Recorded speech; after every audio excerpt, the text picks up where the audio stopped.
প্রতিদিন বড়দের জন্য বই পড়ি, আজ ছোটদের জন্য পড়লে কেমন হয়? ছোটরাও অনেকেই গল্প ভালোবাসে, গল্প শুনতে ভালোবাসে। আজকের গল্পটি বড় ছোট সবারই ভালো লাগবে। আমাদের আজকের নিবেদন হুমায়ূন আহমেদের বোতল ভূত। গল্প পাঠে আমি স্মৃতি। আমাদের ক্লাসে মনির ছেলেটা একটু অদ্ভুত ধরনের। কারো সঙ্গে কথা বলে না, সব সময় পেছনের বেঞ্চিতে বসে। ক্লাসের সারাটা সময় জানালা দিয়ে বাইরে তাকিয়ে থাকে। স্যার কিছু জিজ্ঞেস করলে চোখ পিটপিট করতে থাকে। তখন তার মুখ দেখে মনে হয় সে স্যারের একটি কথাও বুঝতে পারছে না। মনিরের এই স্বভাব স্কুলের সব স্যাররা জানেন, কাজেই কেউ তাকে কিছু জিজ্ঞেস করেন না। শুধু আমাদের অঙ্ক স্যার মাঝে মাঝে ক্ষেপে গিয়ে বলেন, কথা বলে না, ঢং ধরেছে। ৪ নম্বরই বেত দিয়ে আচ্ছা করে পেটালে ফড়ফড় করে কথা বলবে। আমাদের স্কুলের কমন রুমের নম্বর দেয়া নানান রকমের বেত আছে। বেত যত চিকন তার নম্বর তত বেশি। ৪ নম্বরই বেত খুব চিকন বেত। ১ নম্বরই বেত সবচেয়ে মোটা। কথায় কথায় বেতের কথা তুললেও অঙ্ক স্যার কখনো বেত হাতে নেন না। কিন্তু এক দিন মনিরের ওপর অসম্ভব রাগ করেন, যেমন আজ করেছেন। রাগে তার শরীর কাঁপছে, মুখ দিয়ে ফেনা বের হচ্ছে। স্যার চৌবাচ্চার একটা অঙ্ক করতে দিয়েছেন, জটিল অঙ্ক। একটা পাইপ দিয়ে পানি আসছে, একটা ফুটো দিয়ে চলে যাচ্ছে, কিছুক্ষণ পর ফুটো বন্ধ করে দেয়া হলো। এই সব হাবিজাবি। মনির ফট করে অঙ্কটা করে ফেলল। আমি মনিরের পাশে বসেছি, কাজেই ওর খাতা দেখে আমিও করে ফেললাম। অঙ্ক হয়ে গেলে হাত উঁচু করে বসে থাক হয়, কাজেই হাত উঁচু করেছি। আর কেউ হাত তুলছে না, তোলার কথাও না। খুব কঠিন অঙ্ক। এখন একটা সমস্যা দেখা দিল। কেউ যদি হাত না তোলে তাহলে অঙ্ক স্যার আমাকে বলবেন বোর্ডে এসে অঙ্কটা করে দিতে। বিরাট সমস্যা হবে। আমি চট করে হাত নামিয়ে ফেললাম। অঙ্ক স্যার হুঙ্কার দিলেন, হাত তুলে নামিয়ে ফেললি কেন? অঙ্ক হয় নাই। জি না স্যার। দেখি খাতা নিয়ে আয়। খাতা নিয়ে গেলাম। স্যার খাতা দেখে গম্ভীর গলায় বললেন, এই তো হয়েছে, হাত নামালি কেন? সত্যি কথা বল, নয়তো ৫ নম্বরই বেত দিয়ে কেরামতি দেখিয়ে দেব। আমি চুপ করে রইলাম। এই শীতেও ঘাম বেরিয়ে গেল, বুক শুকিয়ে কাঠ। বশির বলে একটা ছেলে আমাদের ক্লাসে আছে, খুব বজ্জাত। তার জীবনের লক্ষ্য হচ্ছে মানুষকে বিপদে ফেলা। যদি কোনো স্যার বেত আনতে বলেন, বশির আনন্দে হেসে ফেলে। বিনয়ে গলে গিয়ে বলে, স্যার আমি নিয়ে আসি। যদি কোনো ছেলেকে নীল ডাউন করে রাখা হয়, বশিরের মুখ আনন্দে উজ্জ্বল হয়ে ওঠে। সে বড় মজা পায়। আজও তাই হলো। যেই সে দেখল অঙ্ক স্যার ৫ নম্বরই বেতের কথা বললেন, অমনি সে বলল, ও স্যার, মুনিরের খাতা থেকে টুকলিফাই করেছে, আমি দেখেছি। স্যারের মুখ অন্ধকার হয়ে গেল। বশির দাঁত বের করে বলল, বেত নিয়ে আসি স্যার। যা নিয়ে আয়। কয় নম্বর আনবো স্যার? ৫ নম্বরই আন। দেখ আজ কেরামতি কাকে বলে। বশির লাফাতে লাফাতে বেত আনতে গেল। অঙ্ক স্যার মুনিরকে জিজ্ঞেস করলেন, হুমায়ূন, তোর খাতা থেকে টুকেছে? মুনির তার স্বভাব মতো চুপ করে রইল। হ্যাঁ না কিছুই বলল না। মুনির ক্লাসে কখনো কথা বলে না। কথা বল, নয়তো আজ তোর কেরামতিও বের করব। বেটা মৌন বাবাজি, কথা বলে না। কথা বল, নয়তো তোর একদিন কি আমার একদিন। মুনির উদাস দৃষ্টিতে জানালা দিয়ে বাইরে তাকালো। ততক্ষণে বশির চলে এসেছে। আনন্দে সে ঝলমল করছে। অঙ্ক স্যার গম্ভীর গলায় বললেন, দুজনই ২৫ ঘা করে বেত খাবি। কত ধানে কত চাল বের হয়ে যাবে। ক্লাস 6-এ পড়ে এর মধ্যেই খাতা থেকে দেখে লেখা শিখে গেছে? মামদাবাজি? আর একজন দরবেশ মৌনি বাবা, দেখে হাত পাত, 2 হাত। আমি হাত পাতলাম। বসির আনন্দে ফিক করে হেসে ফেলল। আমি অবশ্যই খুব ব্যথা পেলাম না। নিঃশ্বাস বন্ধ করে রাখলে আর হাত শক্ত করে রাখলে বেশি ব্যথা পাওয়া যায়। আমি ঘন ঘন নিঃশ্বাস নিতে লাগলাম আর হাত খুব নরম করে ফেললাম। মনিরের কোনো শাস্তি হলো না। হবে না আমি জানতাম, কারণ ও খুব ভালো ছেলে। গন্ডারের ইংরেজি কি তা সে চট করে বলে দিতে পারবে, শুদ্ধ বানানে। অবশ্যই মুখে বলবে না, খাতায় লিখে দেবে। ওর একটাই দোষ, কথা বলে না। এই দোষের জন্যই তার শাস্তি হয় না। অঙ্ক স্যার একটা বক্তৃতা দিলেন, যার সারমর্ম হচ্ছে শারীরিক শাস্তির তিনি ঘোর বিপক্ষে, কিন্তু এই ক্ষেত্রে দিলেন কারণ অপরাধ গুরুতর, ক্ষমার অযোগ্য। এই বয়সে যে টুকলিফাই করে, বড় হয়ে সে কি করবে, ইত্যাদি ইত্যাদি। আমি আমার নিজের জায়গায় ফিরে যেতেই বসির চিকন গলায় বলল, 25 ঘা বেত দেওয়ার কথা স্যার, আপনি মাত্র 13টা দিয়েছেন। 12টা বাকি রইল স্যার। বসিরটা এমন বজ্জাত, রাগে আমার গা জ্বলতে লাগলো। কিন্তু কিচ্ছু করার নেই, হজম করতে হবে। সুযোগ মতো একটা ব্যবস্থা করতে হবে। ফুটবলের মাঠে বেকায়দা ল্যাং মেরে ফেলে দিতে হবে, কিংবা লাল পিঁপড়ার বাসা মাথায় টুপির মধ্যে পরিয়ে দিতে হবে। আমাকে শাস্তি দিয়ে অঙ্ক স্যারের বোধহয় মনটা খারাপ হয়েছে, কারণ তিনি দেখি মাথা নিচু করে চুপচাপ বসে আছেন। অন্য সময় হলে এতক্ষণ বোর্ডে চলে যেতেন এবং ঝড়ের মতো একটির পর একটি অঙ্ক করতে থাকতেন।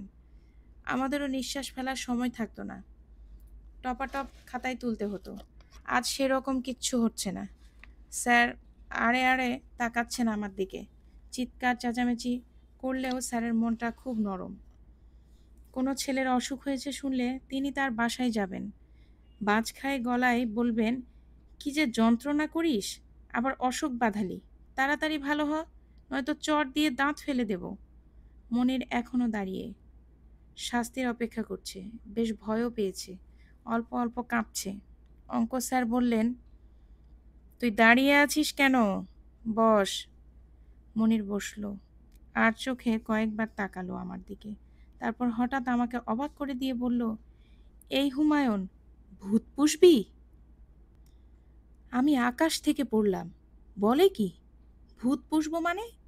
ভূত কি কুকুরছানা নাকি? মনির ফিসফিস করে বলল, আমি আজ সন্ধ্যায় একটা ভূতের বাচ্চা আনতে যাব। ভূতের বাচ্চা আনতে যাবি মানে? ভূতের বাচ্চা পাওয়া যায় নাকি? একজন আজ আমাকে একটা ভূতের বাচ্চা দেবে, সন্ধ্যার সময় যেতে বলেছে। তুই যাবি? আমি কি বলবো ভেবে পেলাম না। মনিরটা এমন আগ্রহ করে তাকাচ্ছে, আমার মার খাওয়া দেখে হয়তো তার মায়া লেগেছে, এখন আমাকে খুশি করতে চায়। হুমায়ুন, যাবি? যাব। খবরদার কাউকে বলবি না। আচ্ছা, বলবো না। কোনো কথা কাউকে না বলে থাকা কষ্টের ব্যাপার। তখন কথাটা পেটের মধ্যে বড় হতে থাকে, পেট গুড়গুড় করে, খুব অস্বস্তি হয়। এই জন্যে কোনো কথা বেশিক্ষণ পেটে রাখতে নেই। খুব গোপনীয় কথাগুলি বটগাছকে বলে পেট হালকা করতে হয়। বটগাছ সে কথা কাউকে বলতে পারে না, বলে আর কেউ জানতেও পারে না। স্কুল ছুটির পর আমরা রওনা হলাম। ব্রহ্মপুত্রের পাড় ধরে ধরে অনেক দূর যেতে হলো। কেওটখালির কাছাকাছি এসে নদী পার হলাম। শীতকাল, কাজে পানি বেশি নেই।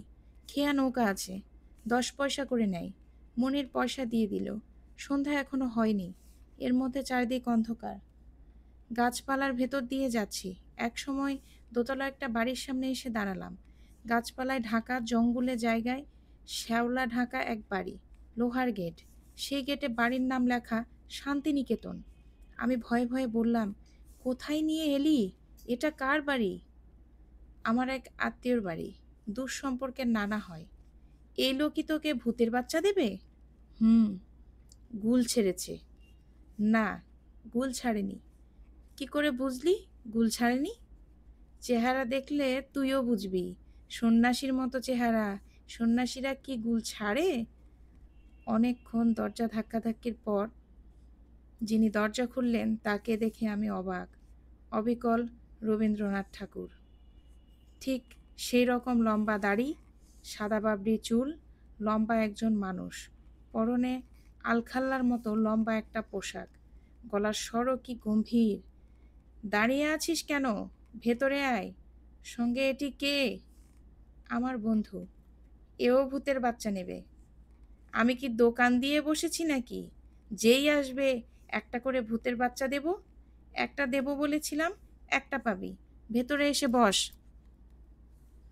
আমরা সিঁড়ি ভেঙে দোতলার একটা ঘরে ঢুকলাম। সেই ঘরে বই ছাড়া আর কিছুই নেই। মেঝে থেকে ছাদ পর্যন্ত শুধু বই আর বই। মাঝখানে একটা ইজি চেয়ার ছাড়া আর কোনো আসবাব নেই। ইজি চেয়ারের পাশে ছোট্ট একটা টেবিল। টেবিলে একটা অদ্ভুত ধরনের টেবিল ল্যাম্প। উনি বোধহয় এখানে বসেই বই পড়ছিলেন।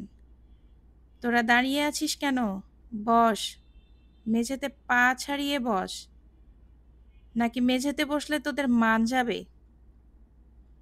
আমরা পা ছড়িয়ে মেঝেতে বসে পড়লাম। আমার একটু ভয় ভয় করছে। কিছু খাবি তোরা? জি না। ভূতের বাচ্চা যে নিবি, কোনো পাত্র এনেছিস? মনির না সূচক মাথা নাড়ল।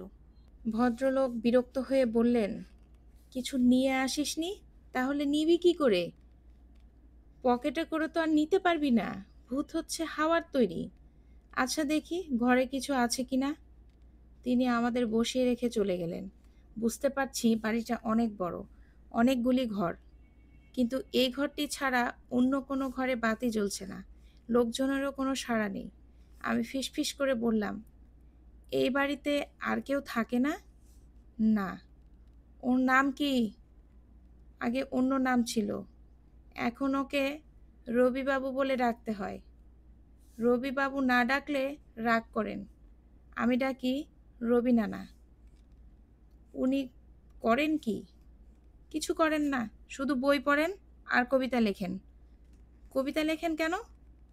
নোবেল প্রাইজ দরকার তো, এই জন্য কবিতা লেখেন। কবিতা না লিখলে নোবেল প্রাইজ পাওয়া যায় না। তুই আর কথা বলিস না তো, চুপ করে থাক। বেশি কথা বললে উনি রাগ করেন। আমি চুপ করে গেলাম। ভদ্রলোক ঢুকলেন হাতে ছোট্ট একটা হোমিওপ্যাথি ওষুধের শিশি নিয়ে। ভূতের বাচ্চা কি উনি এর মধ্যে ভরে দেবেন? কি সর্বনাশ! বোতল একটা পাওয়া গেছে, গরম পানিতে ধুতে হবে, সময় লাগবে। আমি কিছু বলবো না করেও বলে ফেললাম, এত ছোট বোতলের মধ্যে থাকবে? আমার কথায় ভদ্রলোক অত্যন্ত রেগে গেলেন। চোখ বড় বড় করে বললেন, ছোট একটা কলসির মধ্যে যদি বিশাল দৈত্য থাকতে পারে, হোমিওপ্যাথি শিশির মধ্যে ভূতের বাচ্চা থাকতে পারবে না? আমি কিছু বললাম না। ভদ্রলোক ধমকের সুরে বললেন, জবাব দাও, পারবে কি পারবে না? পারবে। হুম, দ্যাটস গুড। কি নাম তোমার? হুমায়ুন। ক্লাস 6-এ পড়ো? জি। রোল নম্বর কত? 32। ক্লাসের ছাত্র কতজন? 32। তার মানে পড়াশোনা কিছুই পারো না? জি না।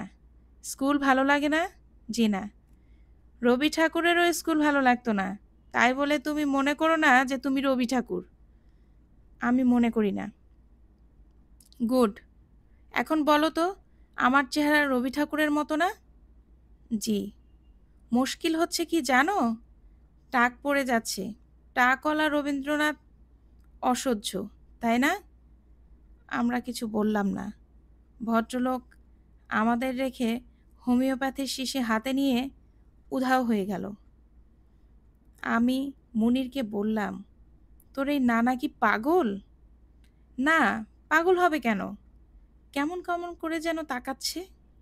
মুনির কি একটা বলতে গিয়েও থেমে গেল, কারণ ভদ্রলোক আবার এসে ঢুকেছেন। হোমিওপ্যাথি ওষুধের শিশিতে হলুদ রঙের ধোঁয়াটে কি একটা জিনিস। সাবধানে রাখবি। মুখ গালা দিয়ে সিল করে রেখেছি। খবরদার, সিল ভাঙবি না। মাঝে মাঝে চাঁদের আলোতে রাখবি। এরা চাঁদের আলো খায়। ব্রহ্মপুত্রের পাড় দিয়ে বোতল হাতে নিয়ে হাঁটবি। এরা টাটকা বাতাস পছন্দ করে। আমি বললাম, বোতলের ভেতর তো বাতাস যাবে না। ভদ্রলোক কড়া গলায় বললেন, এই ছেলে তো বেশি কথা বলে। শোনো ছোকরা, কথা কম বলবে। জি আচ্ছা। এখন বাড়ি চলে যাও।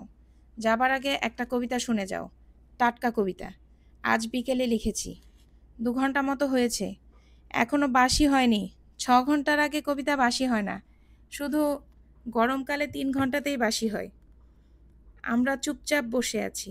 রবিনানা পকেটে হাত দিয়ে কবিতা লেখা কাগজ বের করলেন, মাথা দুলিয়ে পড়তে শুরু করলেন। আমাদের ছোট নদী চলে বাঁকে বাঁকে, বৈশাখ মাসে তার হাঁটু জল থাকে। পার হয়ে যায় গরু, পার হয় গাড়ি, 2 ধার উঁচু তার, ঢালু তার পাড়ি। কবিতাটা আমার বেশ ভালো লাগলো, তবে কেন জানি মনে হতে লাগলো আগেও পড়েছি। কবিতাটা কেমন, খুবই ভালো, ব্রহ্মপুত্র নিয়ে লেখা। আচ্ছা যাও, এখন বাড়ি যাও, রাত হয়ে যাচ্ছে। ভূতের বাচ্চা নিয়ে আমরা চলে এলাম। আমার বারবার মনে হতে লাগলো এটা সত্যি নয়, কোথাও মস্ত একটা ফাঁকি আছে। মুনিরের একটা হাত পকেটে, সেই হাতে সে নিশ্চয়ই বোতল ধরে আছে। একবার সে ক্ষীণ গলায় বলল, কেমন জানি গরম গরম লাগছে। ব্রহ্মপুত্রের পাশ দিয়ে আসছি, নদীর ওপর ক্ষীণ চাঁদের আলো, আমাদের কেন জানি বেশ ভয় ভয় করতে লাগলো। মুনির ফিসফিস করে বলল, বোতলটার ভেতর ওইটা নড়াচড়া করছে রে, ভয় লাগছে। হুম, আমার কাছে দিয়ে দে, সকালবেলা নিয়ে নিবি, দিনের আলোয় আর ভয় লাগবে না। মুনির সঙ্গে সঙ্গে আমাকে শিশিটা দিয়ে দিল, প্যান্টের পকেটে রেখে দিলাম। কিছুক্ষণ পর পকেটে হাত দিয়ে দেখি সত্যি সত্যি একটু যেন গরম গরম লাগছে। বাসায় এসে ভয়াবহ দুঃসংবাদ শুনলাম, অঙ্ক স্যার নাকি সন্ধ্যার পর এসেছিলেন। আমি এখনো ফিরিনি শুনে রেগে গেছেন, বলে গেছেন আবার আসবেন। অঙ্ক স্যারের এই হচ্ছে একটা বদ অভ্যাস, হঠাৎ হঠাৎ সন্ধ্যার পর ছাত্রদের বাড়িতে উপস্থিত হন। বাজখাই গলায় বলেন, কি পড়াশোনা হচ্ছে কেমন, দেখি পাটিগণিতটা আনতো।